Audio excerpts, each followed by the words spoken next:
करिए मुंडा वगैरह जो वहाँ पर थे, उन्होंने जो है आपका ये पेश किया था, मांग की थी, आपकी मांग को मान लिया था, मान लिया था। और ये फिलहाल आप अर्जुन मुंडा जो भी जनजातीय मंत्री हैं, वो हम लोग के झारखंड से ही हैं, और हम लोग कुर्मी लोग ही उनको जिता के यहाँ पे लोकसभा में भेजे हैं और वो मंत्री भी बने हैं। और जब 2004 में वो मुख्यमंत्री थे, उस समय वही जो है सो विधानसभा से अनुशंसा करके केंद्र सरकार को भेजा था कि लीजिए। हाँ, अब नहीं सुन रहे आपकी बात? नहीं, अभी वो नहीं सुन रहे, वही हम लोग देख रहे हैं। अभी आप देखे होंगे 2 दिन पहले भी कुछ जातियों को जनजाति की सूची में डाला गया है, और आज से 2 महीना पहले भी लगभग 11 या 12 जातियों को जो सो जनजाति की सूची में सूचीबद्ध किया गया, बिना टीआरआई रिपोर्ट का, बिना सर्वे कराए हुए। और जबकि हम लोग अपना संवैधानिक अधिकार मांग रहे हैं, तो सरकार बार बार एक बहाना बना देती है कि टीआरआई रिपोर्ट आप लोग का तैयार नहीं हुआ है, और टीआरआई रिपोर्ट होगी तब आप लोग को जो सूचीबद्ध किया जाएगा। अभी प्रक्रिया जारी है। हम बोलते हैं वो आज 72 वर्ष हो गया हम लोग का प्रक्रिया चल ही रहा है। और 2004 में खुद मुख्यमंत्री रहते हुए उन्होंने अनुशंसा किया था केंद्र सरकार से कि कुर्मी जाति को जो अनुसूचित जनजाति की सूची में सूचीबद्ध किया जाए। आज जब खुद आज उसके हाथ में सारा पावर है, जनजाति मंत्री है, आज वो देखते हैं बहाना बनाते हुए आ रहे हैं। लेकिन हम लोग भी उनको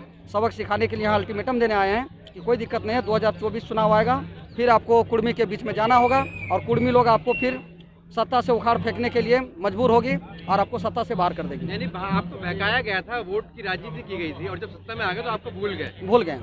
जब चुनाव आया तब हमारे पूर्वजों के साथ भी यही गेम हुआ। लेकिन आज हम लोग नवजुवक सब हैं, हम लोग जाग गए हैं, संवैधानिक अधिकार क्या होता है, हम लोग हर चीज़ समझते हैं विषय वस्तु को। इसलिए आज हम लोग जंतर मंतर के इस समझिए ज़मीन पर आज हम लोग जुटे हुए हैं, और 3 स्टेट के लोग जुटे हुए हैं। अब लड़ाई हम लोग मिल के लड़ रहे हैं, ताकि उड़ीसा, बंगाल और झारखंड। 8 साल से तो सरकार में है, आप उससे पहले कभी गए हैं, आप बात की? नहीं, उसके पहले हम लोग यहाँ नहीं आए थे, क्योंकि हम लोग को राज्य सरकार ही आश्वासन देती थी कि हम लोग शामिल कर लेंगे। लेकिन वैसा हुआ नहीं, तो हम लोग को लगा कि चलिए एक बार हम लोग भारत सरकार से भी ये मांग हम लोग करें। और चूँकि ये सरकार से गलती हुई है, भारत सरकार से यहीं से हम लोग का छूटा है, तो यहीं से हम लोग फिर शामिल करवाएंगे। चूँकि टीआरआई का रिपोर्ट तो बहुत पहले हम लोग का सर्वे हुआ था, अंग्रेज के ज़माने में ही, और अंग्रेज हम लोग को एसटी मान चुका था। आपका सीएनटी भी बना था 1960 में, उस समय भी हम लोग को उसमें रखा गया था कि इन लोग का भूमि को बेचा नहीं जाए। लेकिन चूँकि झारखंड में आप जानते होंगे कि खनिज संपदा जितना भी है कुर्मी जनजाति के ही ज़मीन पे है, तो कोयला वाला ज़मीन भी हम ही लोग का है, डैम भी बनाए हम ही लोग के ज़मीन में बना है, और जो आज टाटा आपका जमशेदपुर है वो भी महतो के ज़मीन में ही बना है। सेल भी आपका बोकारो में सेल जो बना है वो भी कुर्मी की जनजाति के ही ज़मीन पे बना है। लेकिन इन लोगों ने षड्यंत्र रचा कि कुर्मी के जाति के ज़मीन को कैसे हड़पा जाए। एक षड्यंत्र के तहत हम लोग को बाहर कर दिया गया, और उसमें प्रधानमंत्री से जब सवाल किया गया कि कुर्मी को क्यों छोड़ दिया गया, जब बाकी हाँ, तो बोला कि भूलवश छूट गया है, इसको फिर शामिल कर लेंगे। और इसी चक्कर में जो आज तक हम लोग पिसते रहे हैं, और 72 साल आज हो गया है कुर्मी अपने हक अधिकार के लिए अपनी पहचान की लड़ाई लड़ रही है। और देखिए अब हम लोग को सफलता कब मिलती है, संघर्ष तो कर रहे हैं। आप कह रहे हैं कि जो कुर्मी की ज़मीन थी उस पर जो है टाटा बिरला को बसाया गया उनकी ज़मीन पर, तो मोदी जी तो अडानी अंबानी को भी दे रहे हैं, सारा जो है आप देख रहे हैं कि बेचते चले जा रहे हैं। तो आपको लगता है कि वो चीज़ आपकी जो है जायज़ है? देखिए, मांग तो इसलिए जायज़ है कि भाई आखिर हम ही लोग को क्यों बलि का बकरा बनाया जाएगा, आखिर और भी लोग थे। हम तो आदिम जनजाति में थे 1931 तक, तो आखिर उसका भी तो अभी हम लोग का ज़मीन बिक्री नहीं हो रहा है। 1912 से फिर हम लोग का ज़मीन रोक दिया गया, तो आखिर रोका तो उसका भी क्या कारण, सीएनटी में हमको फिर पूरा क्यों लाया गया, हमको ओबीसी में क्यों धकेला गया? कुछ तो नोटिफिकेशन होना चाहिए। सरकार कोई भी अधिसूचना जारी करती है कोई भी जाति को हटाने के लिए, तो उसके पहले वो नोटिफिकेशन होना चाहिए था, तो हमें नोटिफिकेशन क्यों नहीं किया गया? मैं सरकार से ये पूछना चाहता हूँ। अच्छा, आप ये कह रहे हैं कि 2024 में जो है हम इनको जो है हटा देंगे, वोट नहीं देंगे। आपको लगता है कि आप उनकी इतनी ताकत रखते हैं कि उनको हटा देंगे? श्योर। आप पिछला चुनाव 2019 का देख लीजिए, विधानसभा चुनाव हुआ था, रघुवर दास मुख्यमंत्री हुआ करते थे, और मोदी कहते थे कि डबल इंजन का सरकार है, 65 पार का नारा दिए थे। और हम लोगों ने कहा था मोहराबादी मैदान में, रांची में, राजधानी में, कि अगर कुर्मी को एसटी के सूची में शामिल नहीं किए तो 65 पार का सपना भूल जाइए, हमारी आबादी भी 24% है, हम आपको 25 पार नहीं करने देंगे। और खामियाजा हुआ, 26 सीट में भाजपा रुक गई थी। और इस बार भी कह रहे, जो केंद्र सरकार कह रही है कि डबल इंजन की सरकार है या फिर बहुमत की सरकार लाएंगे, उसको हम लोग होने नहीं देंगे। फिर वो देखे, अगर वो देखना चाहता है कि विधानसभा में जो हम लोग दिए थे उनको झटका, वो झटका हम लोग लोकसभा में भी देंगे, उड़ीसा में भी उनको सटने नहीं देंगे, बंगाल में भी उनका विरोध होगा, और झारखंड में तो पूरा हमारा 24% आबादी है। आप समझ सकते हैं 24% आबादी क्या होता है।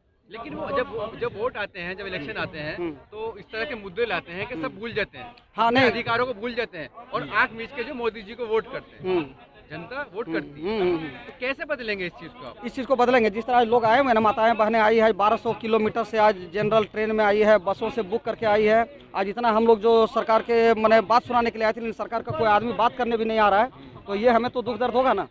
सरकार तो हमारी है, हम अपने लोगों से बात करना चाहते हैं, लेकिन लोग हमारी बातों को सुनना नहीं चाहते हैं, तो फिर वो अपना आदमी कैसा हुआ? तो हम भी बोलेंगे जब आपका भी समय आएगा। लोकतंत्र में चूंकि आप जानते हैं भीड़ तंत्र का क्या महत्व होता है, जिनके पास भीड़ होता है, जिनके पास हाँ चट्टानी एकता का परिचय हम लोग देंगे और सरकार को बता देंगे कि 24% का आबादी, मजाक में मत लीजिएगा मोदी जी।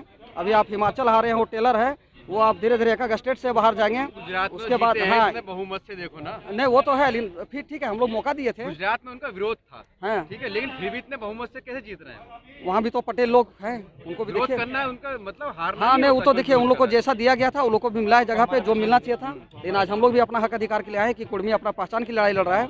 हम लोग झारखंड की बात कर रहे हैं कि हम लोग को अपना पहचान की लड़ाई के लिए एसटी बनना हम लोग को जरूरी है और हम लोग एसटी थे, एसटी हैं और रहेंगे। चूंकि हम लोग अभी भी एसटी में हैं, लेकिन हम लोग गैर सरकारी हैं, मैंने सरकारी लाभ नहीं मिल रहा है, सरकारी लाभ नहीं मिल रहा है। हम तो है, अभी हमारा दस्तावेज आप चेक कर सकते हैं, जितना खतियान है सब में हमको बोला जाता है कि आप तो जनजाति है। अब तो हर चीज प्राइवेट होता जा रहा है। हाँ वो तो हो रहा है, लेकिन फिर भी जब तक नहीं हुआ है, अभी जब तक और बाकी लोग को मिल रहा है, सरकारी लाभ मिल रहा है, तो सरकारी लाभ हमें भी मिलना चाहिए। ये बात है, हमें गैर सरकारी क्यों रखा जाता है? देखिए हम देख रहे हैं कि जैसे किसान सड़कों पे थे, मजदूर हैं, युवा हैं, बेरोजगार हो रहे हैं, वो सरकार का विरोध कर रहे हैं, लेकिन सरकार की तरफ से कोई प्रतिनिधित्व जो है आपको एक नहीं चीज और मिलता मैं बता है, देना चाहता हूँ कोई जवाब सर, नहीं मिलता। किसान आंदोलन राकेश टिकैत की अगुवाई में भी हुआ था, देखा होगा पंजाब में मोदी का क्या हाल हुआ आप जान रहे हैं। जस्ट वही आंदोलन होगा, आर्थिक नाकेबंदी हम लोग भी झारखंड, बिहार, ये बंगाल और उड़ीसा के कुर्मी लोग जिस तरह हो जाएंगे ना, तो जिस तरह उनको वापस लेना पड़ा था तीनों बिल कृषि का, आपने देखा होगा। क्या ये मैं झूठ बोल रहा हूँ क्या? सच्चाई था, मोदी को पीछे लौटना पड़ा था, बोलता था कि दबंग प्रधानमंत्री है, पीछे नहीं लौटेगा।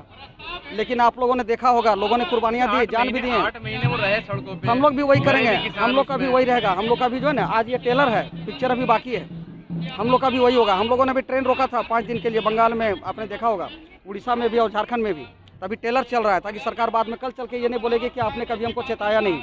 सरकार को हम लोग अल्टीमेटम देने आए हैं, बाकी तो आर पार की जो लड़ाई होगी, जो रिजल्ट आएगा वो आप लोग के सामने होगा और छुपा हुआ नहीं रहेगा।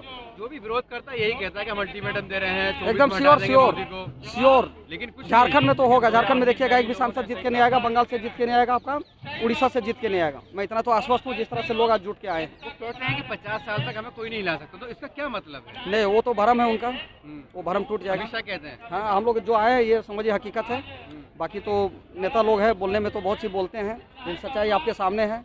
आप लोग ज़्यादा क्या बोले, हम लोग का जोश जज्बा, हम लोग का जो अभी ऊर्जा आप देख रहे हैं, वो ऊर्जा जिस तरह हम लोग यहाँ आने के लिए लगाए हैं, वो ऊर्जा हम लोग उसके खिलाफ में भी लगाएंगे। ये चीज़ अब तो ईवीएम है उनके पास। ईवीएम है, उससे क्या हुआ? ईवीएम है ठीक है, गुजरात में भी बता रहे ईवीएम में गड़बड़ी हुई है, तो आदमी के मत का क्या महत्व रह जाता है जब ईवीएम से काम चल रहा है? देखिए ईवीएम तो अभी हम लोग प्रूफ नहीं कर पाए हैं कभी कि ये गलत रिजल्ट दे रही है, तो हम लोग उस पर अभी बात नहीं कर पाएंगे। आप लोग प्रूफ कर रहे हैं कि हाँ गलत रिजल्ट दे रहा है ये तो हम लोग नहीं बता सकते हैं। या फिर लोग बता पाइए, कहीं आप लोग पत्रकार है, आप लोग के पास सरकार कह रही है कि ईवीएम अच्छा काम कर रही है। अच्छा करना नहीं, एजीएम की बात आप लोग भी बोले, एजीएम के सरकार ईवीएम से संबंधित तो कोई जानकारी हम लोग के पास वैसा नहीं है। अभी लोग बता पाइए, कहीं आप लोग पत्रकार लोग, आप लोग जानकारी होगी।